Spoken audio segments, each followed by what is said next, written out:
Coming up on this season preview, me and Jev sit down and we go through the Port Adelaide power.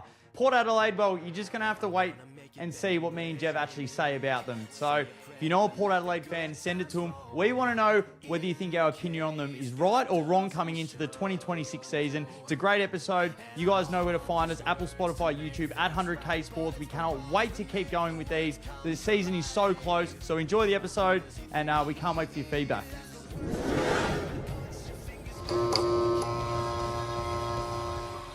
All right, we are back with another season preview as we count down to the 2026 AFL season. As always, powered by PointsBet and StatMate. Jev, we have a barn burner today. I believe in the last episode that we just got released was the Swans and the Saints. We're both pretty up and about, both pretty optimistic. I'm not sure if we're still going to be super optimistic. I'm excited to see what you've done. Jev, how are you? Good, Das, good. Let's get into Port Adelaide. Let's start. So give me the ins and outs of Port Adelaide. All right, well, they finished 13th on the ladder. They finished with a record of 9-14. The outs, Jev. Rory Atkins. That's a tough one. He'll never play a game of AFL again. Travis Boak, retired. Ryan Burton, delisted. Remember, they traded a fair bit to get him from the Hawks. I still don't think he got picked up. Jeremy Finlayson, delisted. Jed McEntee, delisted. Willie Rioli Jr., retired. So let's see what they've brought in. So again, I don't really want to say any of the other rookie guys, but they actually didn't pick anyone in the draft. So Jack Watkins, that's right. Rookie draft. Jacob Weir, they got him from GWS. He's all right. He's all right. Will Brodie from Fremantle and Corey Durden from the Blues. That's what they've done with their list in the offseason. So it's gone backwards. Willie Rioli is good for 35, 40 goals. No matter what you think of him, he kicks goals. Have you seen him? He's been playing in the Northern Territory League, just dominating. Has he? He's absolutely taking the piss. So I'll get into the first one, Jev. So the competition A graders, I think you would agree, they've only got two. They've got Zach Butters and Connor Rozee. So I reckon they got a third. I think Mitch Georgiadis is a comp A grader. I think he's a superstar. I just think how much can we squeeze A grader? Yeah, fair enough. How many can we squeeze into the A graders? Yeah, he's a good player. We'll get into it, but obviously Zach Butters, 2-time All-Australian, 3-time Best and Fairest, Coaches Award. He's won 2 times Most Courageous, and arguably one of the most watchable players in the AFL. And he'll be gone at the end of the year. Unfortunately, he's gone. He's 100% gone. Connor Rozee, he was a little bit up and down. But he's a star. Again, 2-time All-Australian. He averaged 27 or around 27 touches a game last year. He's the absolute glue to their side. Very much like a Jordan Dawson. Wherever you needed him last year, he would go do the job and then some. You need him behind the ball, done. You need to put him in the middle, sorted. You need him to kick a goal, he would still go forward and kick a few goals. He kicked 11 goals last year, playing even a lot more defensive.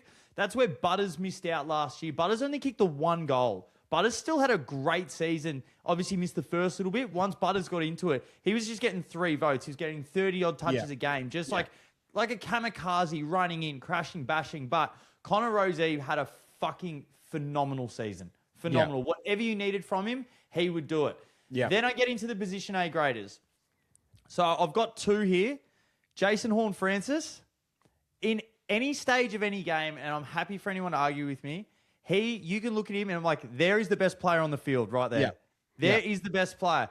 His body scares me. He's got a lot of injuries, but he's a game winner. How many times have we seen him in his short career take someone to the cage, kick a goal, left foot, right foot? He looks like Nathan Buckley. Like that. That's the build.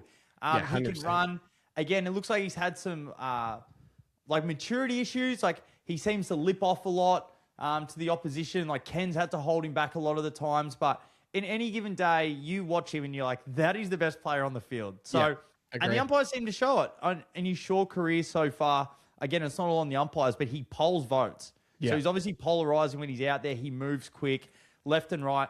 The other position A grader, Mitch Georgiadis, 44 goals in 2024 and 56 last year. Would walk up and start in any forward line in the comp. He's a position A grader. So I've got him. He had a fucking awesome year, didn't he? Like, they had a lot of players go down, and he pretty much had to hold the fort by himself. So that is where I've got my competition A grade and position A grades. Would you agree? Yeah, I would. It's, as you said, like, comp A grade, it's so hard. It's like I had Nick Blakey as position A grader. You could argue he's nearly a comp A grader, but it's the same. Mitch Georgiadis, love everything about him. He's like one of those high-end position A graders. Could go to comp A grader this year if he has another year like he just did. 56. If that turns to anyone that kicks 60 to 65 to 65 plus goals is a superstar. So I can't wait to watch him. Yeah. No, There's something about forwards on Adelaide Oval. They go back and slot him. Don't you go anywhere. There's some, like, when he's on, some days you'll be sitting at home, you'll be watching Port Adelaide at 3:20 on a Sunday, and he's just slotting them from everywhere. He's marking them and kicking them from everywhere. I love it. You know when you go play on a dodgy pool table and it's just the lean, and no matter where you put it, it just goes in. Yeah. There's something about the wind at Adelaide Oval. You put it up, you can reverse either side. It's at the hill end. It's at the hill end as well. Yeah. They put the camera behind him. You can see the hill, and you see the big Macca's logo, and they just bury him through the middle. All Adelaide forwards. Anyone that lives in Adelaide. It'd be so good to play in Adelaide. It'd be so good to play in Adelaide. But yeah, it would be. Those are those ones, Jev. If I roll through onto the next bit, I had Young Guns, something I wanted to talk about. Yeah. Now, I don't really know because they didn't draft any, Jev. So, Joe Berry was their first rounder last year. He's all right. Okay.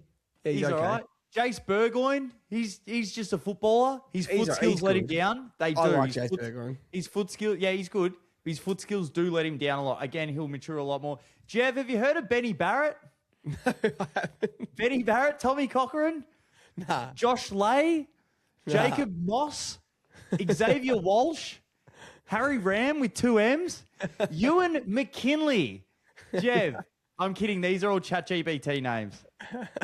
I'm joking. Jev, these are actually on their list. These are players on their list. How about my man, Neckhair's Morales, Christian Morales? If he hasn't had a haircut this offseason, you know that they're going backwards. Jev, I did this gag last year to a team when talking about these players.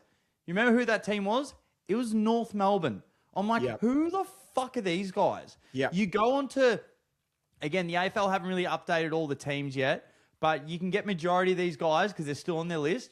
Go down on the AFL app, go to Port Adelaide and scroll through, and you're like, who are these blokes? It's like they just went to a university, the Adelaide Uni. They just picked 10 guys off. Hey, mate, we need you to play for us.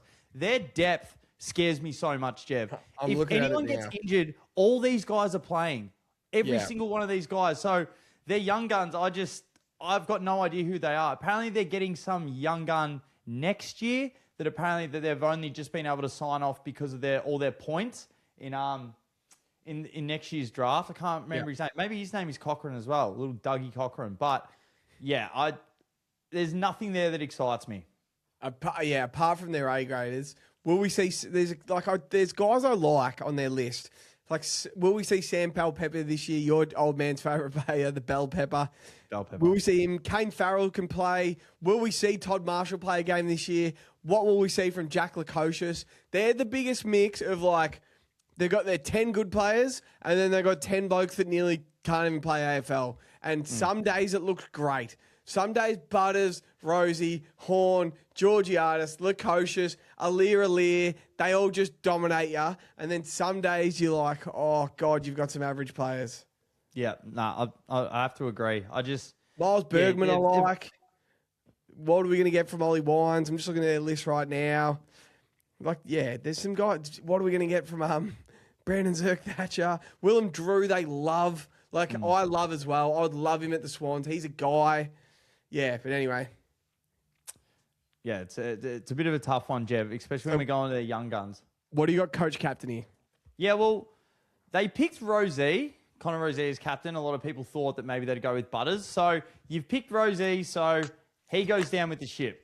He's not going anywhere. He's going to stay. If it flipped, if you gave the captaincy to Butters, I know we've seen captains walk out, but I feel Butters, if you gave that to him, he was going to stay at the club for the rest of his career. But you've got Rosie. Now, we spoke about the Saints. If you haven't heard it, go back and listen to it. It's a good pod. But I said how Ross Lyon has been constructing his list to his liking. He's been able to build it up. Port Adelaide are a shambles. The whole Ken Hinkley, Josh Carr debacle was a joke last year. Like, just cut the cord, let it go. Whether they thought they were going to be shit in the back end of the year and they were trying to protect Josh Carr, but Josh Carr was actually still coaching his methods towards the end of the year. I don't really know what was going on, but I don't like it. I don't like it at all. It looks so messy. Like, I wouldn't see Geelong doing it. I wouldn't see, like, the better teams doing this. You know what I mean? It doesn't look professional. And then, so you get your first off-season as a coach. All right, let's try and do something. Let's move some magnets. They didn't pick up one kid in the draft. Yeah. Not one pick. They still had points to save for the following year. That was fine. They did not pick up one kid, which means he looks at the list, Jev, and he's like, you know what? We're good to go. I'm happy with this. You could argue that the Suns have the best list in the AFL. Yeah. And every single year they take 1 million kids. Academy, whatever, and they still get rid of more picks. But they still draft people. Yeah. I just can't remember a side in this part of where you finished, so you finished with 9 wins, and then not going to the draft and just being like, we're going to take a pick on someone. It's just like, how ridiculous is that? It feels like a real reset year, but it's just arrogance. Like, it's going to make Zach Butters walk out the door. Maybe they know he's walking out the door. Maybe he should have just gone this year and they got picks for him. I don't know. It's just, it feels like Josh Carr's on he's got one chance this year. Like, you got Zach Butters for this year. You've got this list. No kid, you're not playing the kids. It's like, here's your list. Go and take us back to finals. And if you don't, you're losing a top 5 player in the whole competition. And then we're going to hit the draft. And it's like, how hard is that going to be? Am I coaching a premiership list, or am I rebuilding a young list? And he's going to be doing it all in 18 months being the coach. I don't know. They're setting him up to fail. Well, there's one thing that you can absolutely hang your hat on. Doesn't matter if Butters is leaving. He's going to go to war every single game. Yes. It's about winning. And when you watch him play, it's about his own, legacy. It's like, he's one that courageous played two times, probably could have won it a third. It's just like when he's out there, it's just like, you know that he's running next to you. You know, in the AFL, a lot of times now, not that you can go around just smacking blokes, but you know that they'd make people earn it, or someone would be scared to go sit in the hole because a big forward would come and put a knee in their back. I feel Zach Butters is one of those players, though. When you're playing there with him, if you're in a pack and you got the ball just for a little bit too long, like you can feel him. Zach Butters is one of those players that will try and run through you and put you on a bit of tape. So while they've got him, you got to maximize it. You got to try and build that culture. But again, if he builds up with that magnet and then he's gone, and then you're like, well, fuck, now we've just lost, as you said, a top 5 player in the comp. So as far as captain, I think Connor Rozee is awesome. I think he's doing so much for the team. So where you rank them, again, I'd put them in a bottom 5 because I just think they're going to be shit. I think Rozee's awesome, but Josh Carr's going to be all the way down there. You can't not go to the draft and not pick up a player and then be awarded for it. You just can't. So who you got in the gun? Well, Todd Marshall. Jev, you alluded to him before. He signed a massive deal towards the end of 2029 on big, big money. So obviously he didn't play last season, which is fine. Like, you have injuries. Everyone has injuries. But if you're on the big dosh, we were saying before about Mitch Georgiades, if you want to be spoken about as a really good forward, you want to be kicking around 50 goals, which I think majority of the really good forwards get close to that most years. Would you agree? Yep. Like, on a bad year, Buddy's kicking. I know it's Buddy, but on a bad year with all the targets, on the money as well, if you're getting given this money, we expect more from you. Yes. So his previous 4 seasons, Jev, he kicked 21 goals, 36 goals, 45 goals, and 24 goals. Yeah. We're going to need a lot more from you, Todd. And now you've got Mitch Georgiades probably getting 2 defenders. So now you've got an open lane to come up. Obviously, he needs to get himself right, but I feel he's got to repay the club. He's my massive one in the gun. Again, we want all players to be injury-free and get a good run at it. But, geez, you want him. He reminds me so much of, Harry Mackay. Just those guys that just, they just sort of Miranda around. Like, they just need a fucking smack in their head and just, I want him to look like Butters. Go start a fight or something, You want to see him fucking go to backline and wrestle the fuck out of your defender. He's just a nice guy, leads up, takes a chest mark, kicks a goal. Yeah. You're right. He's on a deal to 2029 off. It wasn't off what he had done. It was off potential. Now he's missed a year of footy. He's never kicked 50 goals, and it's like, Oh, it could look like a bad contract quickly this year. So hopefully he just plays. Obviously, yeah. I think he's coming off an Achilles, isn't he? So, like, it's going to be tough. But just play, kick a goal a game for the first 6 games. Have 6 goals at round 6. Then turn that into start kicking your 2s and your 3s. And you're out there. And then, yeah, kick over 40 goals for sure. He's a massive guy. And he's a good talent. It's like, go peek in the hallway and see what Riley Thilthorpe was doing in the off-season, 2 years ago. Like, what was he reading? What was he eating? Everything. Just copy him. Grow a beard. Like, just toughen up a touch, Todd, and get out there. Go on the mechanical bull at what's the joint in Adelaide? Not the Crazy Horse, the woodshed. Go to the wool shed and get in the mechanical bull for 2 hours and strengthen your core a little bit. All right, what's their floor of wins? What's their ceiling of wins? What are we looking at with Port Adelaide? Because this feels like, looking at the list, listen to what you're saying. Their floor could be about 2 and their ceiling could be about 20. They feel like the biggest what-if team in the league to me. Yeah, well, their previous 4 years, Jev, they were sitting around 13 to 14, 15 wins a year. Like, they were just winners. They would just win. It's what they would do. And then last year, their line was 14.5, and I'm like, there is no way. Anyway, they went under, so they only won 9. I see their floor at 5 wins. Like, their floor, absolute floor. If there's an injury or Butters or Rosie goes away, shuts it down. Focus on Willem Drew, and then you're focusing on Jacob Moss, Harrison Ram, Ewan McKinley. Jev, it's not an all-star team. It's going to go south very quickly if those boys get injured. Floor absolutely is 5. Their ceiling is they get one better than last year somehow, and they win 10 games. Oh, I think their ceiling's higher than that. I think it's way higher than that. I think their ceiling's back to 13, 14. If you trot out week 1, you've got Lukosius, Marshall, and Georgiadis in the forward line, and you've got Butters, Horn, Francis, and Rosie in the midfield. Your ceiling is high. You got Wines, you got Willem Drew, you got Miles Bergman, you got Jace Burgoyne, you've got Kane Farrell, you got Alir. You've got these guys. No, I think their ceiling is right back at 14 wins. And I'm not predicting it, but and that's why I have 0. Are you doing schedule or are you just going to over under? I've just got the over under. I have 0 idea what you're about to say their over under is. Like, no idea. Haven't looked at their schedule, nothing. What is their over under? 9.5. Oh, and what are you leaning? Under. Yeah, I'm leaning over. I reckon over. They put out way too much talent. But I can't keep going over on everyone. I like over on the Tigers, the Saints, the Swans, the Dogs that we've done so far. And I only like under on the Eagles. In my heart as well, I feel pretty good about under 9. Under 9. I feel pretty good about it. Under 9.5. This is going to be, I'm so interested because, like, Mitch, what's his name? Mitch Cleary came on with us and he's like, he could see them being bottom 2, a disaster of a year, this and that. But you're like, I know the players have played forever, but any team with Zach Butters is not going to finish bottom 2 unless he shuts it down. Yeah, it's so tough. It's not basketball where it's 5 players. Again, he can get them into some good spots, but you bring it in the forward line and defense is set up too well in front of Todd Marshall, and then they go end to end, and you've got who's the guy with the skin? He wears the leg skins. Liddy, isn't it? They brought off the street. You know what I mean? Like, I don't know. I just feel that teams can get. They've got so many links in the chain elsewhere that if there's a good team that can slice and dice, they could just run them off their legs and every stoppage, Butters and Rosie, they're cracking in, they're doing their stuff, but again, it's just going to be death by 1,000 cuts. I'm pretty confidently going under 9.5. I don't see them improving off last year. Going off the draft, you've got guys walking out the door. I'm going to go under 9.5. It's such a good line. It's a great line because we don't know what we're getting from Josh Carr. You know, you don't know what you're getting from Horn Francis. He's already a bit injured. He's got a bad foot.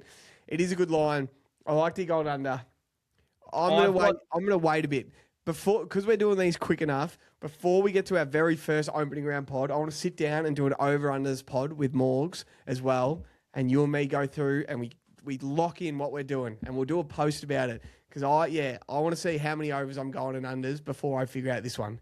And the best thing is, every time we do this, whether it's AFL, NFL, especially NFL, you feel like the divisions, like, oh, these are locks. These teams are so good. And then they just lose and you're like, fuck. Yeah. Like, I had no idea about that. So, again, it's like, these can go either way. But, Jev, if you are a Port Adelaide fan, I do have the best bet for you. This is the ultimate bet that you're going to get on. Zach Butters All-Australian, George Yardy's 50 goals, and Port Adelaide over 9.5 wins. Perfect bet. That is a perfect Port Adelaide bet for you. A 3-legger, and you just be like, thank you very much. I'll already take the cash out of the window. I was thinking, while you were talking before, how many goals will Lukosius, Georgiadis, and Marshall combine for? If I set the line at 101.5.